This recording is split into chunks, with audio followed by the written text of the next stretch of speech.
Here's the beginning of a story. The room seemed to close in around him. Shadows stretched longer, darker. Every creak of the house felt alive, like it was watching him. Eli shifted on his heels, the floor groaning beneath his weight.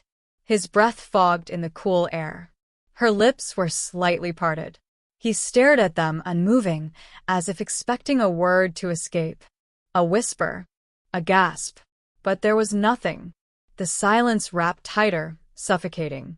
He reached out, fingers trembling. The skin on her hand was soft, paper-thin, but cold. Ice-cold. He recoiled at first, but curiosity pulled him back. He pressed his fingers to her wrist. No pulse. Just skin over bone, fragile and still. His own heart thumped louder in his ears, a frantic rhythm against the silence. Eli brought the phone closer, angling it to capture every detail. The sag of her cheeks. The faint blue veins beneath the skin. The smear of blood on her neck, like a dark necklace. He whispered to himself, barely audible. This is it. This is what it looks like. His voice sounded foreign, hollow, like it didn't belong to him. He moved the camera lower, focusing on the blade still clutched in his other hand. The metal glinted, wet and red. His reflection in the knife looked warped, distorted.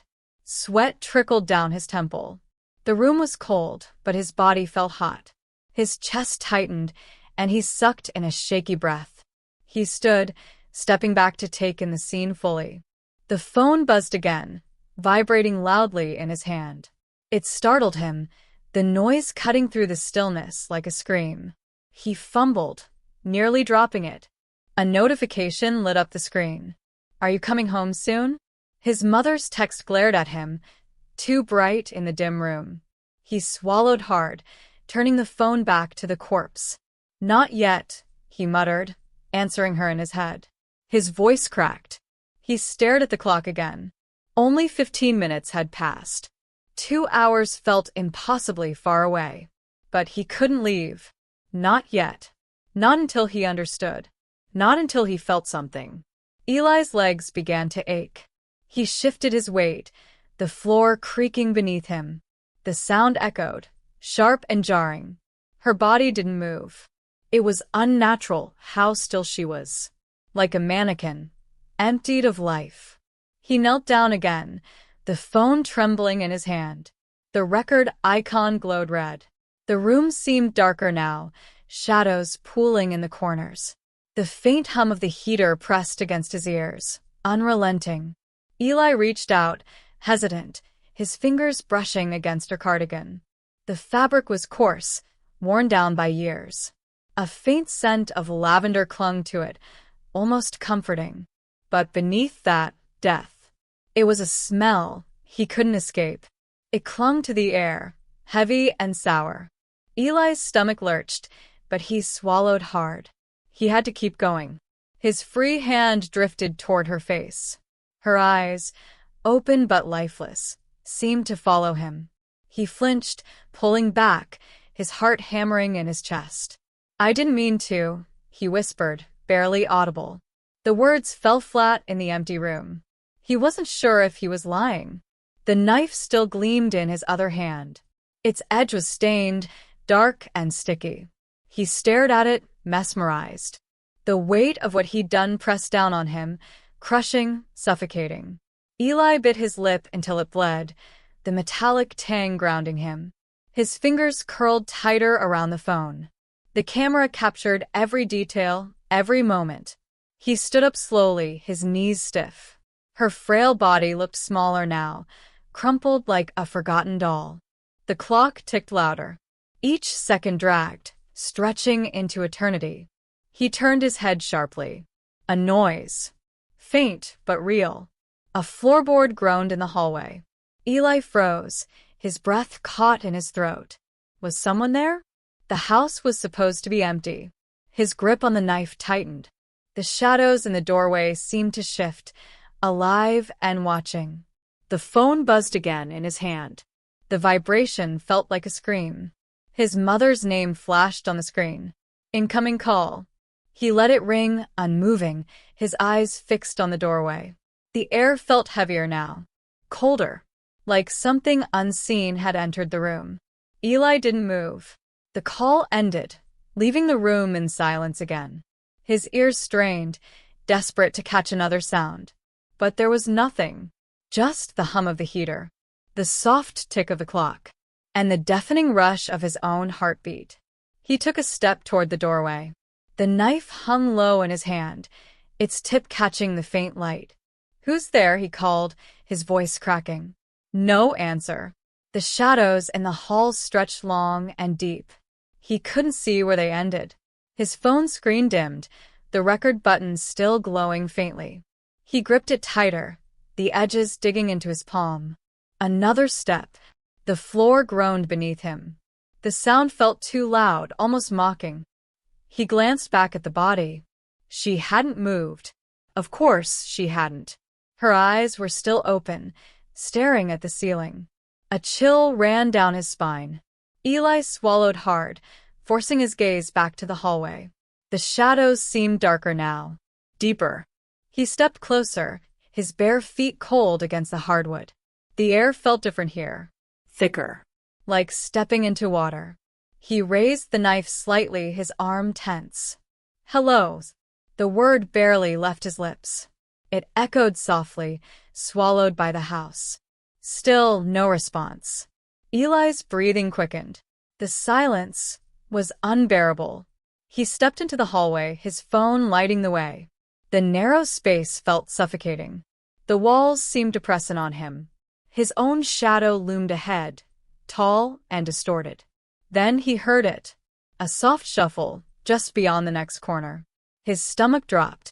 The knife trembled in his hand. His instinct screamed at him to run. But his legs wouldn't move. Eli tightened his grip, forcing himself forward. Each step felt heavier, harder. The sound came again. Closer this time. A faint, dragging noise, like something being pulled across the floor. He held his breath, the camera shaking in his hand. The corner was just ahead. His pulse thundered in his ears. The phone's light flickered. For a moment, everything went dark. And in that instant he swore he heard it. A faint, wheezing breath. Right behind him. Eli spun around, the knife raised. The phone's light flickered back on, casting erratic shadows across the hallway. Nothing. Just the empty space where he had been standing moments before. His chest heaved, breath shallow and fast. The faint smell of lavender clung to him, mixing with the metallic tang of blood. The wheezing sound had vanished. But the silence felt heavier now, pressing down on him. The shadows in the corners seemed to shift, writhing like they were alive. Eli stepped backward, his hand gripping the wall for balance. His fingers brushed against something soft. Warm. He recoiled, spinning around. There was nothing there. The wall was bare. His phone buzzed again in his hand, the vibration sending a jolt through his body. He glanced at the screen. Another text from his mom. "Coming home soon." "What's taking so long?" The words blurred as his vision swam. His hands were slick with sweat, making it hard to hold the phone steady. The hallway seemed longer now. The end of it stretched into darkness, impossibly far away. The dragging sound returned. This time, it came from the direction of the living room, where she was. Eli's stomach tightened, a cold dread coiling inside him. He didn't want to go back. But his feet moved anyway, slow and hesitant. Each step felt like walking through quicksand. The knife felt heavier in his hand. The phone's light flickered again, teasing him with glimpses of the room ahead. When he reached the doorway, he froze. She wasn't where he left her. The rug was still soaked in blood, dark and glistening. But her body was gone. Eli's throat tightened, a strangled sound escaping his lips. The camera shook violently as his hands trembled. "Where?" he whispered, his voice barely audible. The air was colder now, sharp, biting against his skin. A faint trail of blood led away from the rug, smeared across the floor, toward the kitchen. The dragging sound grew louder, closer. Eli's knees felt weak, his body frozen in place. He tried to swallow, but his mouth was dry. A shadow moved in the kitchen doorway. Slow, deliberate. It was her, bent low, her frail frame dragging across the floor. Her head twisted unnaturally, her lifeless eyes locked onto his. A guttural sound escaped her lips, like air forced through broken pipes. Eli stumbled back, dropping the phone. The screen hit the floor, the recording still rolling. Her wheezing grew louder as she crawled closer. Her hands, stained with blood, clawed at the floor with a sickening scrape. Eli's vision blurred, his mind racing. The knife slipped from his grip, clattering to the ground. She stopped just feet away. Her mouth opened, impossibly wide.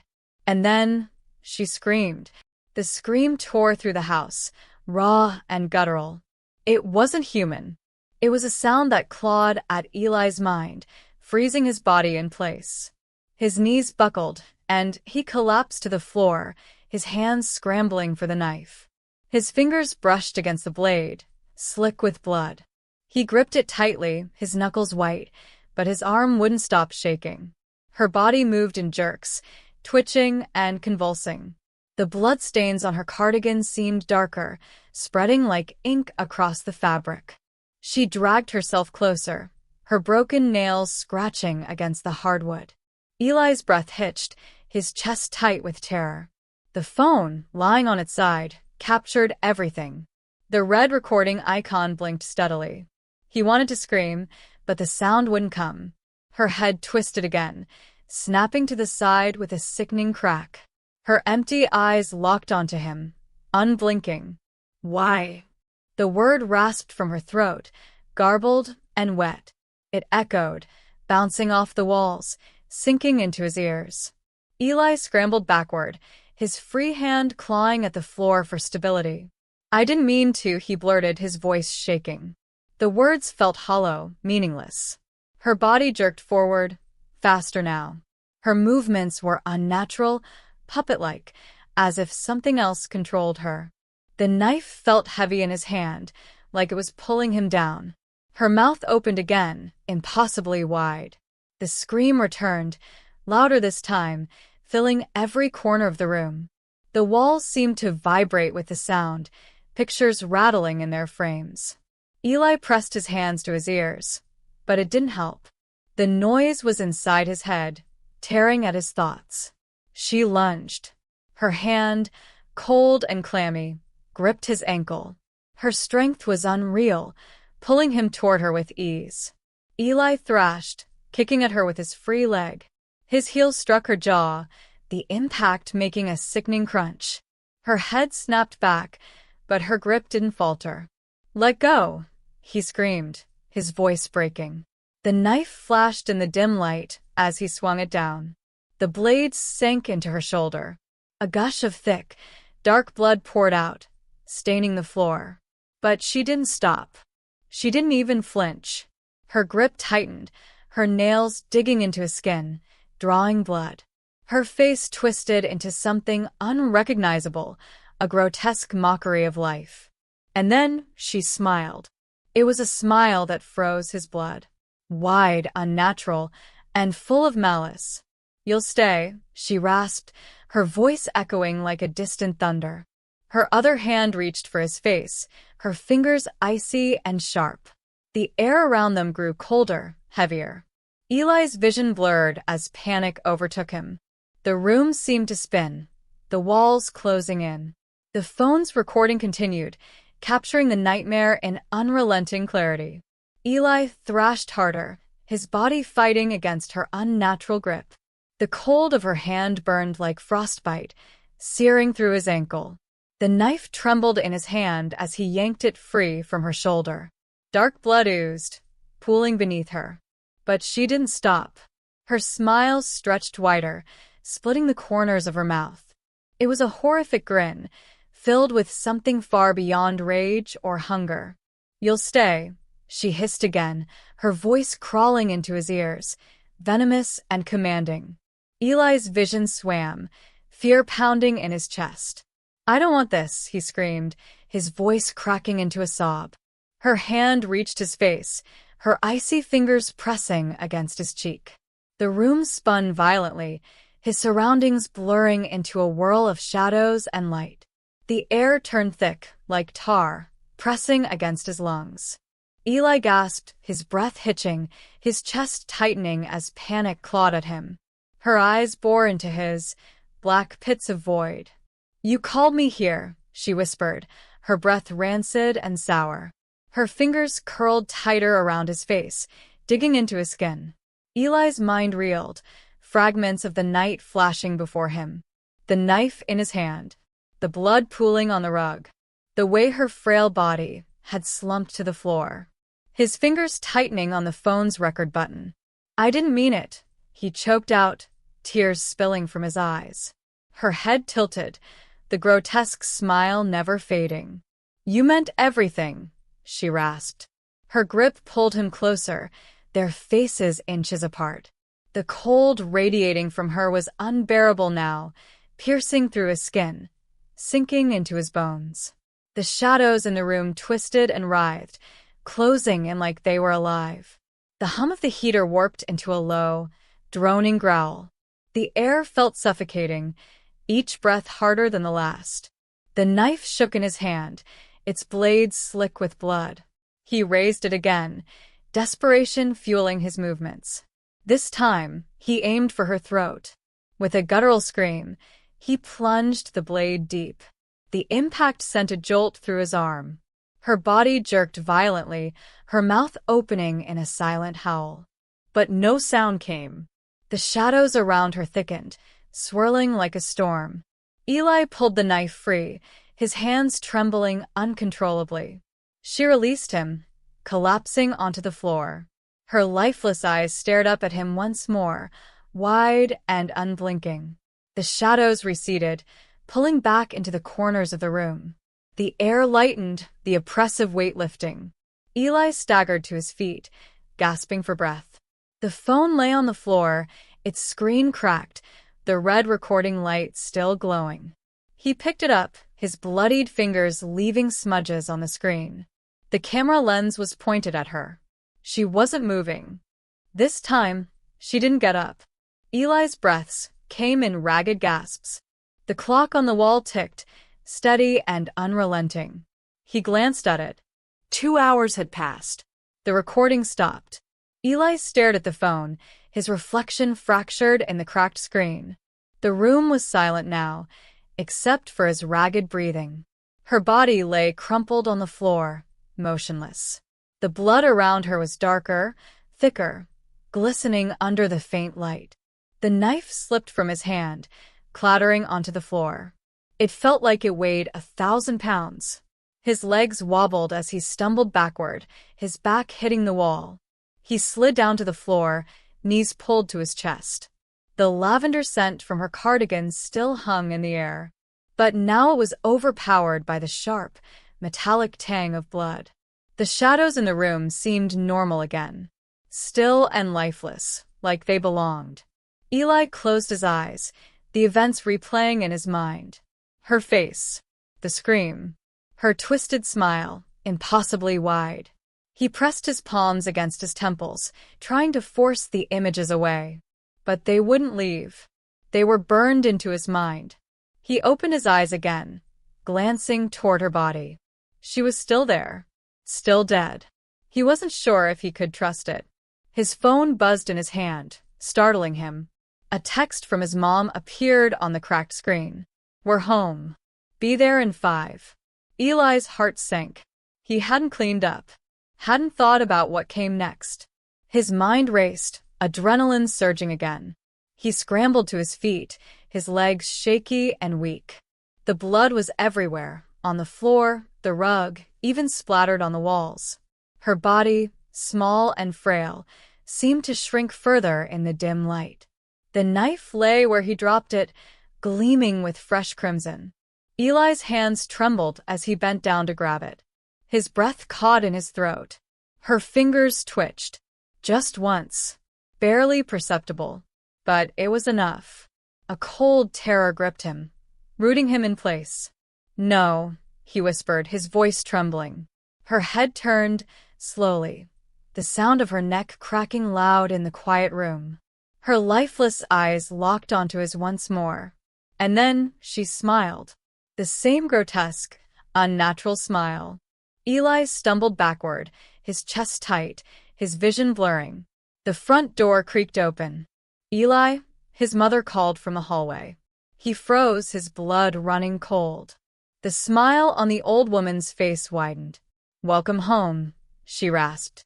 Eli's breath hitched as the familiar sound of his mother's voice echoed through the house. Her words felt distant, muted, as if spoken from another world. He couldn't look away from the woman on the floor. Her head moved slowly, tilting toward the sound of the door. Her neck creaked, like rusted hinges grinding against each other. The blood pooling beneath her darkened further, a deep crimson that seemed to ripple. Her lips parted, revealing dark, jagged teeth where none had been before. A low, guttural sound escaped her throat, almost a growl. "Eli," his mother's voice came again, closer this time. The sound jolted him, snapping him out of his frozen stupor. He spun toward the hallway, his legs barely able to carry him. "Don't come in here," he shouted, his voice breaking with desperation. But his words were too late. Her silhouette appeared at the edge of the living room, backlit by the light from the hallway. "Eli, what are you?" She stopped mid-sentence, her gaze falling on the blood-soaked floor. The lifeless figure, the knife still glinting in his trembling hand. Her face twisted in confusion, then horror. "Oh my God, Eli, what have you done?" Her words hit him like a physical blow. I didn't," he stammered, unable to find the words. Behind him, the old woman moved. A sharp scraping sound filled the room as her nails dragged against the floor. His mother's eyes widened in terror, her hand flying to her mouth. She's moving," she whispered. Eli turned back just in time to see the woman rising. Her body unfolded unnaturally, her joints bending the wrong way. The sound of snapping bones filled the air as she straightened. Her head hung at an odd angle, her grin wider than ever. Eli's mother screamed, the sound piercing and raw. The old woman lunged, her movements jerky and impossibly fast. Eli threw himself forward, shoving his mother back into the hallway. "Run," he yelled, his voice shaking. They stumbled together, her hand gripping his arm in a panic. Behind them, the creature crawled after them, her nails scraping deep gouges into the wooden floor. Her laugh echoed through the house, high-pitched and maniacal. Eli dragged his mother toward the front door, his heart pounding in his chest. But the air grew colder, heavier, as if the house itself wanted to trap them. The front door slammed shut, the sound reverberating like a gunshot. The old woman's voice filled the room, low and taunting. "You'll never leave," she rasped, her words dripping with malice. Eli turned to face her, the knife trembling in his hand. Her twisted frame loomed in the dim light, her grin now impossibly wide, splitting her face like a grotesque mask. His mother sobbed, clinging to him, her nails digging into his arm. Eli raised the knife, his mind racing. There was no escape. Only one way to end this. Eli tightened his grip on the knife, his knuckles white, his body trembling. The old woman crept closer, her body twisting and contorting as she moved. Her grin stretched even wider, splitting her face as black ichor seeped from the corners of her mouth. "You'll stay," she rasped again, her voice echoing, bouncing off the walls. Eli's mother clung to him, her sobs ragged and desperate. "Eli, what is this? What's happening?" she cried, her voice breaking. "I don't know," Eli whispered, his voice shaking. "But I'm going to end it." He pushed his mother behind him, shielding her as best as he could. The old woman stopped, her lifeless eyes locking onto his. Her head tilted, her broken neck making a wet, grinding sound. "You think you can fight me?" she hissed, her words dripping with disdain. Eli didn't answer. Instead, he lunged forward, the knife aimed straight at her chest. She moved faster than he expected, her twisted frame snapping out of reach like a coiled spring. Her laughter rang out, sharp and mocking. The air grew colder still, frost creeping across the windows, the walls, the floor beneath his feet. The shadows around her grew darker, deeper, swirling like smoke. Eli swung the knife again, his movements frantic. The blade sliced through the air, missing her by inches. "You'll fail," she taunted, her voice shifting, warping into a chorus of whispers. Eli gritted his teeth, adrenaline surging through him. He charged again, this time aiming for her throat. The knife struck true, sinking deep into her flesh. Her laughter stopped abruptly, replaced by a guttural, animalistic growl. Black ichor poured from the wound, hissing and steaming as it hit the floor. Her body convulsed, her limbs flailing wildly. Eli stepped back, his breathing ragged, the knife slick with the dark fluid. The old woman collapsed to the ground, her twisted frame shuddering violently. The shadows around her thrashed and writhed, then began to retreat, shrinking into nothingness. The air in the room shifted, growing warmer. The oppressive weight lifted, replaced by an eerie stillness. Eli's mother clutched his arm, her nails digging into his skin. "Is it over?" she whispered, her voice trembling. Eli stared at the body, now lifeless and crumpled on the floor. "I don't know," he said, his voice barely audible. The knife fell from his hand, clattering to the ground, and in the silence that followed, the house seemed to exhale. The house was silent now, but the weight of everything that had happened lingered like a shadow. Eli stood motionless, his breath slowing as the adrenaline ebbed, leaving exhaustion in its place. The old woman's body lay still, the black ichor around her drying into a brittle crust that cracked like old paint.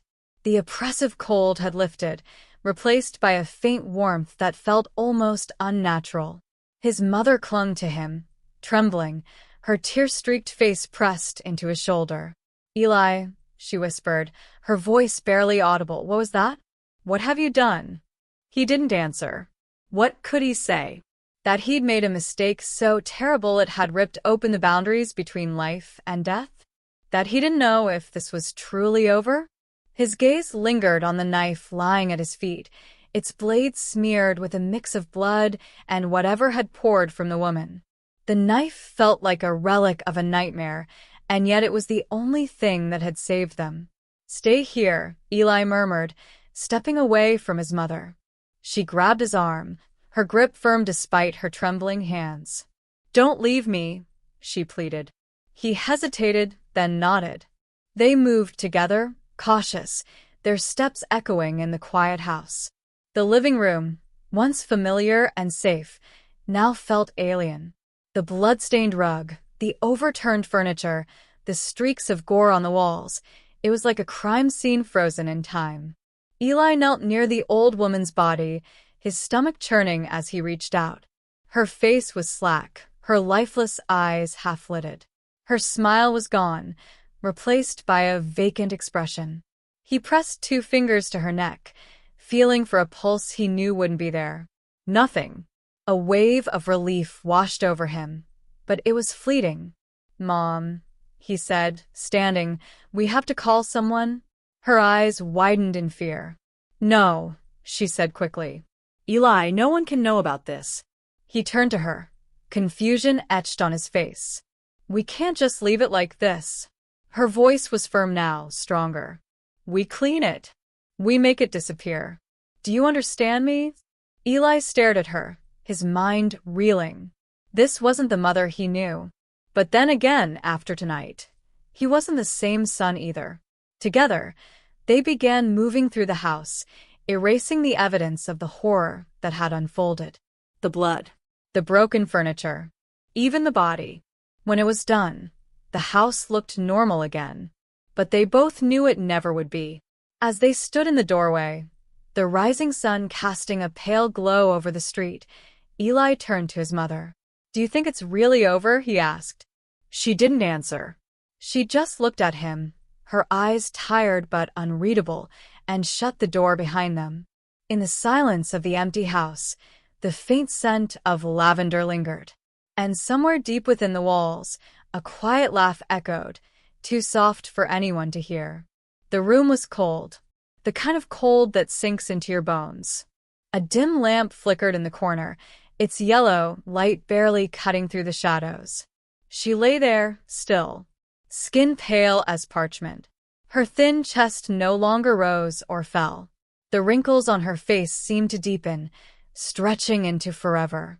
Eli stood over her, holding his phone. His breath came in short, uneven gasps. The air smelled metallic, sharp and biting. Blood soaked into the flower-patterned rug beneath her. Dark, spreading, almost black. He hadn't thought it would look like that. The knife was still in his hand. Its blade trembled, catching the faint light. Eli's fingers felt numb, yet they gripped the handle tighter. His heart pounded against his ribs, loud and fast. The silence in the house made it unbearable. A clock on the wall ticked. Tick, tick. Each second dragged like an eternity. He bent down slowly, knees cracking in the quiet. The phone in his hand buzzed. Notifications lighting up the screen. Messages from friends. Memes. A missed call from Mom. He ignored them all, thumb hovering over the record button. His pulse quickened. He pressed it. The lens captured everything. The body. The blood. His face, pale and strained, reflected faintly in the screen. He crouched closer. Her lifeless eyes stared past him, glassy and vacant. A shiver crawled up his spine. The house seemed to hold its breath. There was no sound but the steady hum of the heater, and the quiet whisper of the recording. 2 hours, he thought. 2 hours to see what it feels like. To be near death. To understand it. The thought clawed at his mind, thrilling and sickening all at once. The smell of blood was stronger now. It mingled with the faint scent of lavender from the old woman's cardigan. Eli felt his stomach churn. But he didn't stop. The camera kept rolling,